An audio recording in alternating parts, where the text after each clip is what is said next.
At the University of Surrey, we're partnering with Target 3D and Digital Catapult to make this space come alive with some content. What we're really trying to do here is test things out.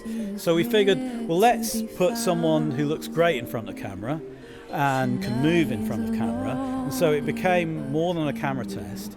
It became a full-on dance music video production. So I kind of started researching in the cherry tree idea, looking at forest nymphs for inspiration. I kind of looked at poems online to get some inspiration for the lyrics. Alice Mills, who's a fantastic composer and singer. And then came up with some chords, and the lyrics kind of followed on from that. One of the challenges is foreground set design.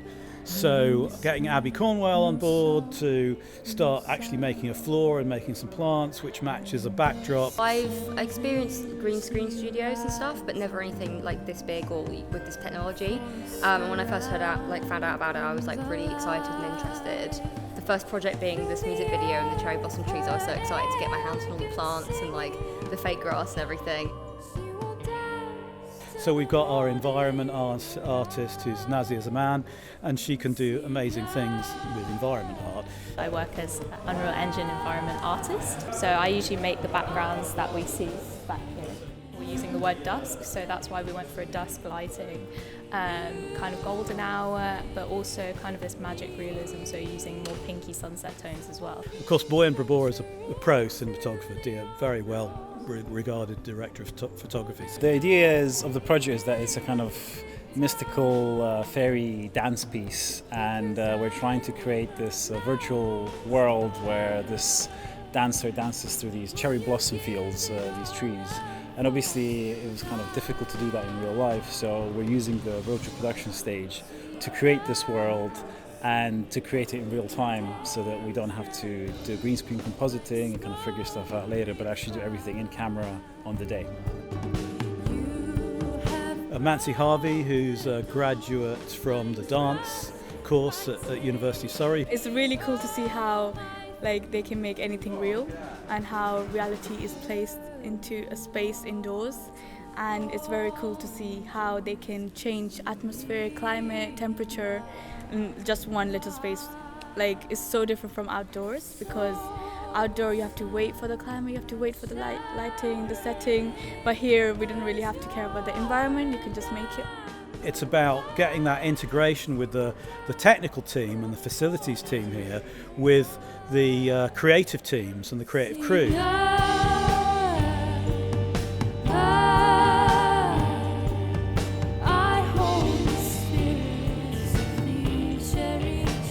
We've really pushed it to see what we can get from it, so we know for future problems.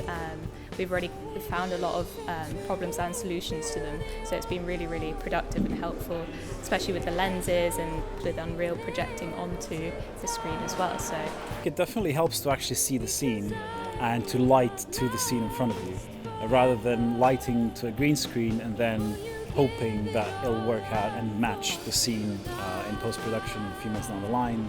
The background is a light source itself, so it creates a backlight and also gives us reflections, and we can actually bounce stuff from the screen back into the face just to get a bit more life. The fact that you can have the virtual reality stuff behind it being live means that when you move it, it's really cool, and incorporating that with the production design in the front half is it makes it look just so much more it has so much more depth than normal green screen does.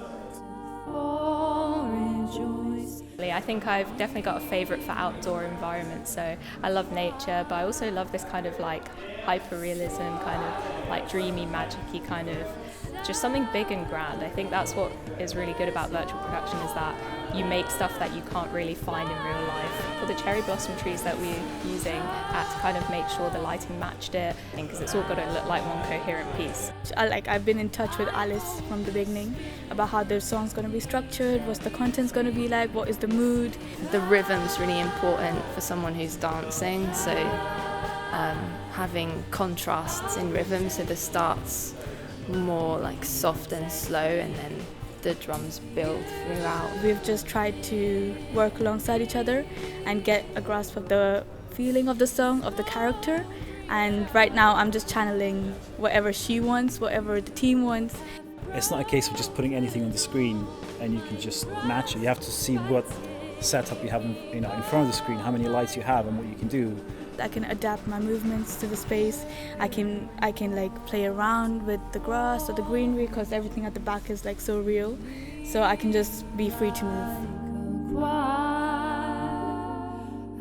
For this situation, I think it's the perfect tool to use. But for some others, maybe it's not, Thing, and just like the amount of stuff that you can do with the space as well is like really fun to like imagine what we could do next as well. It's cool having just a playground really to mess around with things, and test suits like this are great. Yeah, it's just been a really fun project to work on. One of the things that we're really keen to do from our side is to make it an accessible a space where we can do virtual production.